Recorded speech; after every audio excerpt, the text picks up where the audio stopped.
MIT, this is Axiom Mission Control Center. Please call station for a voice check. This is MIT. Can you hear me?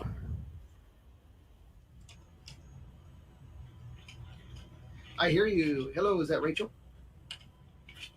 Hi, John. Yes, this is Rachel Belisle from MIT. We're so happy that you're taking time today during your Axiom mission to the International Space Station to talk to us about your experience so far. We're here with an audience at MIT from the MIT community, as well as some local middle school students. So we're really excited to see you in microgravity today. Awesome. It's great to be here with everyone. It's been an awesome time in space. Great. We'd love to hear about your personal experiences on ISS so far. So this is flight day 6, right? How have you been spending your time? Well, maybe it's flight day 6. It feels like flight day 1 or 66. It's hard to say. Time goes fast up here.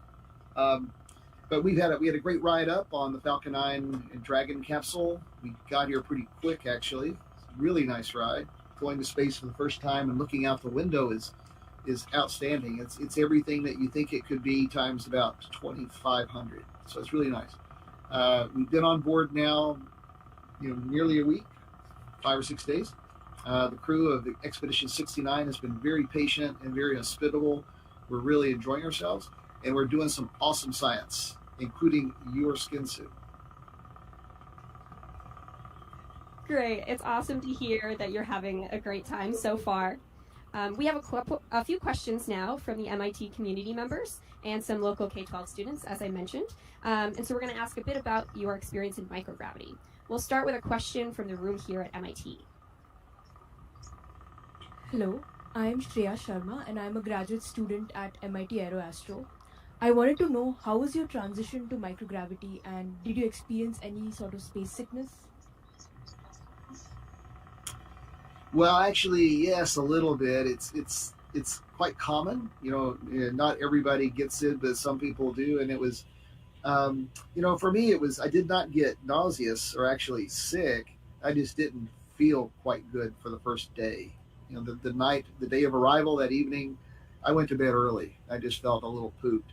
And then for a day, yeah, it was a little okay, but not too bad.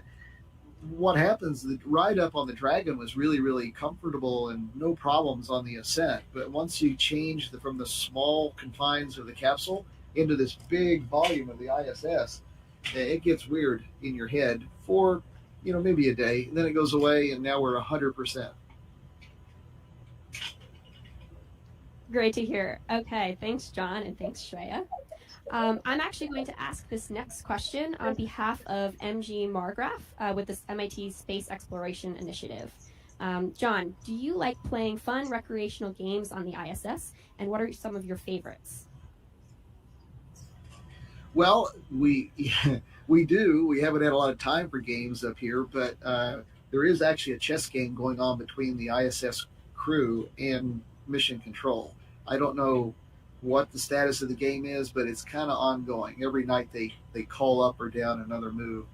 But we played cards the day we left, leaving the suit up room, a special card game that lets us leave when a certain score hits. So we play games whenever we have a chance and whenever we have a reason. Great, thanks, John. We have our next question. Take it away, Ferris.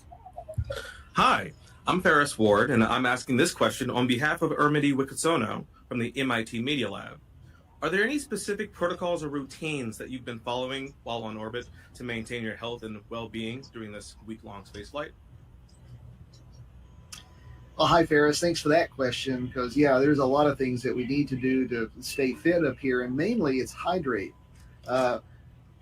Station humidity, is not high. It's quite low. So we always keep a drink bag of water nearby. That's very important.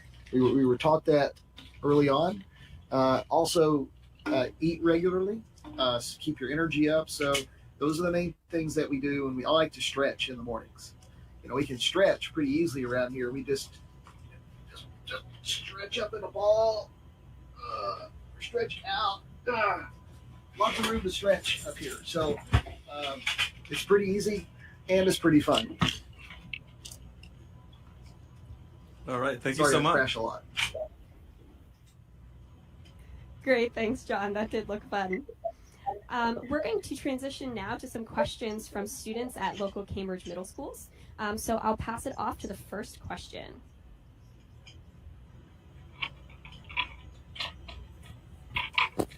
I'm Eliana, a seventh grader at Cambridge Street Upper School. I'm asking a question on behalf of Frida.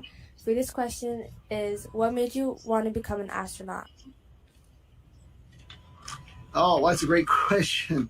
I love that story too. It's that's what got me here. When I was 8 years old, the space race was just starting, and it was the biggest thing going on. America was going to space for the first time. It was when the mission Gemini was flying, and I fell in love with that and followed it the rest of my life. I always wanted to be here. It took me a while, but about everything I did in life led me in this direction. And finally, I'm on the ISS. And I got a pin that says I'm an astronaut, and I've always believed that anyway.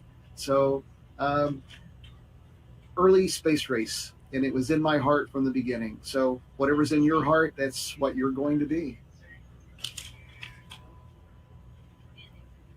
Awesome. Thanks, John. I know we're also very excited to see you in microgravity, so I'm so happy that that dream came true for you.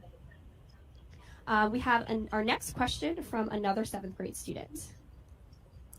I'm Jerry, and I'm a seventh grader at Cambridge Street Upper School. My question is, what was getting to the station like? Well, that was one of my favorite parts. Launching on a rocket, sounds cool because it is cool. We all had fun. No one knew what to expect. Our commander, Peggy Whitson, knew what to expect, but she's never ridden on a Falcon 9 either, so she had a first experience along with us. So we got here pretty quick. It took about 15 and a half hours. It's a rather quick transition up here. We're told we currently hold the record in a Dragon getting to the station in 15 and a half hours.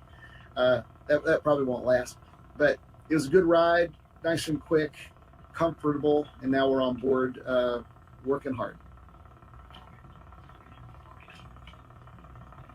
Great. Thanks, John. I know some of us here at MIT watched the launch, so it's cool to hear about how it felt for you all. We have another question now from our seventh graders. My name is Talon. I'm a seventh grader at CSUS, and my question is, what do you eat on a daily basis in the station?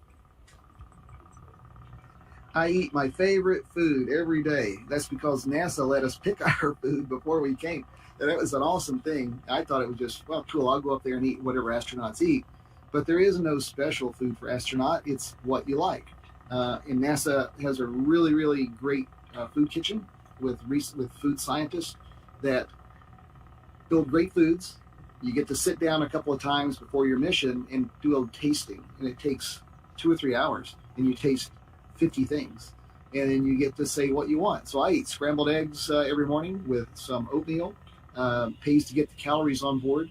Maybe a sausage patty. I have steak patties in the afternoon. Right now in the food warmer, I have some cheese ravioli warming up. Can't wait. Great. Thanks, John, and thanks, Talon. Our next question should be on deck and ready to go. I'm Armand, and I'm a seventh grader at Ringe Avenue Upper School. My question is, how long do astronauts have to train before going into space? Well, it's you can train your whole life for something, if that's what you're doing. But astronauts are normally trained. NASA astronauts start training, and they do a minimum of 2 years in the beginning as their beginning astronaut program, and then they start training for specific missions that can take another 2 or even 3 years. For a private astronaut like me, I trained for 2 years at the Johnson Space Center on specific elements and systems of the ISS, and I also trained at SpaceX for the Dragon, being the pilot of the Dragon capsule. We get lots of training on systems, but we also get lots of training on emergency procedures, because you never know what's around the corner in a space flight, so you have to be ready. So train, train, train. And that's what made us very confident and let us relax on our mission and enjoy the ride. Great, thank you. These are good, And our last, go ahead, John. no, these are good questions. Yeah, they're great questions. And we have one more from our 7th graders. Take it away, Jeremy. Hi, I'm Jeremy and I'm a 7th grader at Ringe Ave Upper School. My question is, do you find that you can do daily tasks easier in space or on Earth? For example, going to bed, eating, etc. Well, that's a good question, because it is one of the toughest things I had to learn up here, and that is moving around. It took me 2 or 3 or maybe 5 times longer to do an ordinary task here the first few days, because just there's nothing. You don't walk. You try to walk, and you're doing this, and then you're doing this, and never know what's going to happen next. So you just end up all over the place for a day or two. So it takes a little longer. You have to go slow in order to go fast. But you get your space legs pretty soon, and then you're moving around. But it's still not quite as fast as being there in the office or at home, wherever you are.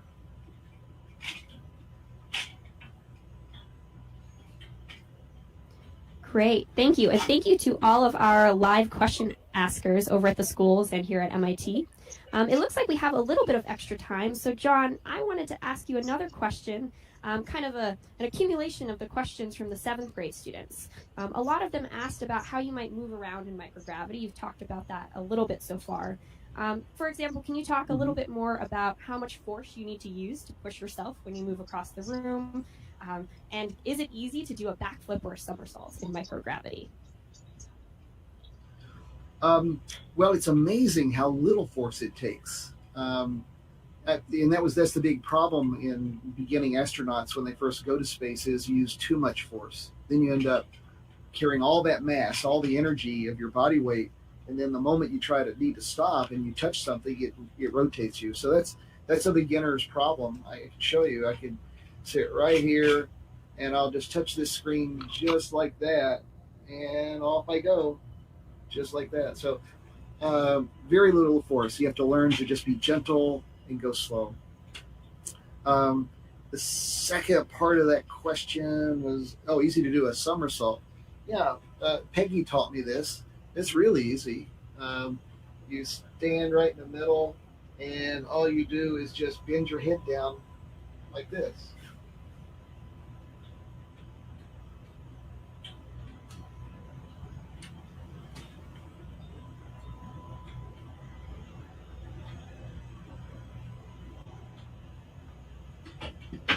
And then you disappear. So anyway, I'm working on that staying in the same place thing. Awesome. Thanks, John. I think you just made some 7th graders very excited by your somersault there. Well, they need to come to space and try this for themselves. Definitely. I hope we all get to go someday. We'll see. And I guess another question before we end.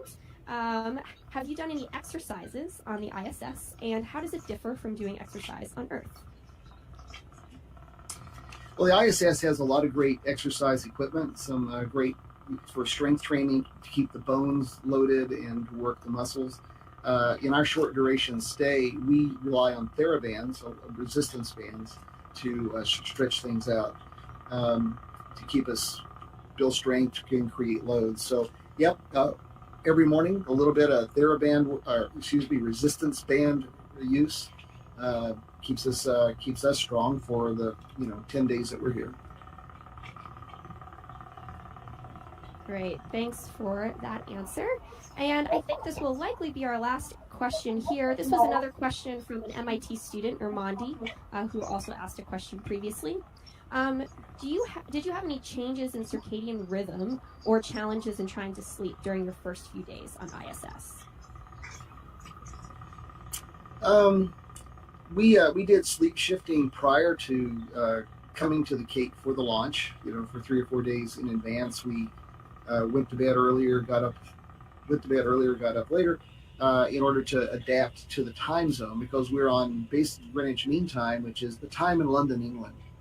principally, minus daylight savings time. So that let us adapt so that we would be on circadian rhythm time. But when you're excited, when you go to space the first night, you're not going to sleep. You want to look out the window. So that kind of unbalances us a little bit. But you snap right back, and everybody's sleeping like babies right now. I think that's what everybody says. I am. Great to hear. And have you been looking out the window at all? Have you seen kind of sunrises and sunsets, or is there anything else notable that you love to see out the window so far? Yeah, well, not as much as I want. We've been busy getting some experiments up and running and doing some studying, but we've seen some great things. Anytime you go to the window, excuse me, I don't know what that was. Day or night, there's something out there typically. It's beautiful. I like the clouds. I like to look out across the curvature of the globe, and during the day, when the sun's at an angle, it casts some wonderful shadows with some of the tall clouds. And the brilliant blue of the earth, and the brilliant white of the clouds, and some landmass comes by with a big river, and you're just trying to guess where you are. And then when you can't guess, you turn around and look at the little computer screen and says, "Oh, I'm right there." So it's fabulous, and I am going to bring back some great photos. Amazing. We have another question now here from MIT. Could you share where your favorite place on station is so far? It's always the cupola for everyone. That's the place you go when we do. All of our work is scattered throughout the station. So when we have a moment we're not working, going down in the cupola is like dipping into a nice cool pool of water for me. You're just surrounded by the beauty of the earth, the curvature. You see the atmosphere that we have curving over the top, and the blackness of space beyond. It's just so calming just to sit in the cupola. You sit down in there or head first, and you see through all 7 windows all around you into space. And you see the earth and space at the same time. It's remarkable. On Earth, you can see space, you can see Earth at the same time, but not like this. It's just incredible. I'm still enamored by it, of course, and I hope to have a moment to take 90 minutes in the cupola, and that will let me watch a flight entire orbit around the world in 92 minutes. So that's one of my goals here this weekend, when I can catch 92 minutes free.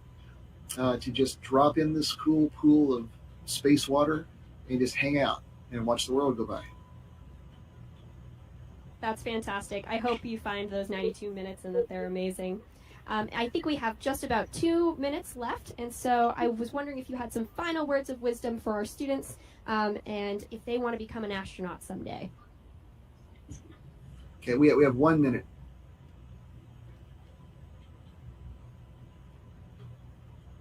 Last question, I think. Okay, yeah. From our students in the 7th grade, and also from here at MIT, do you have any final words of wisdom on anyone who'd like to become an astronaut someday? Absolutely.